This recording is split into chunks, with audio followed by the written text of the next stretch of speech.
ဟုတ်ကဲ့ရှင်ဒီစလေးရတော့အညိုရောင်14ပါ။ဒါနဲ့ငါအမအော်ဒါအပေးထားခြင်းဖြစ်ပါတယ်ရှင်။ဒါလေးကတော့ရာဘာပေါင်းသားနဲ့လုပ်ထားတာပါရှင်။ရာဘာပေါင်းသားနဲ့လုပ်ထားတဲ့စတီ14ဖြစ်ပါတယ်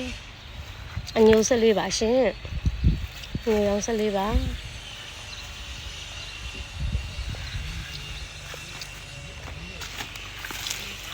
တယောက်ထိုင်ကုန်နှလုံးနဲ့နှစ်ယောက်ထိုင်ကုန်တစ်လုံးလဲစပွဲလေးနဲ့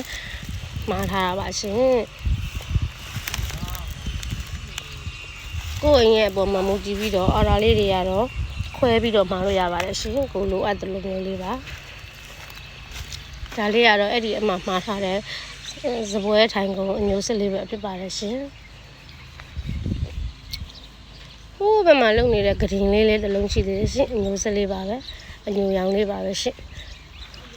လာတူဘူးထဲမှာထားခြင်းဖြစ်ပါတယ်ရှင်ဒီအညိုလေးတွေကတော့အော်ဒါကတော့အနည်းငယ်ပိုကြတတ်တယ်ရှင်ဒါကြောင့်မို့လို့လိုအပ်တယ်ဆိုရင်အော်ဒါလေးကိုကြိုးပြီးတော့မှာပေးပါရှင်တောင်တကုံ140ရပ်ပေါ်မှာဖြစ်ပါတယ်ရှင်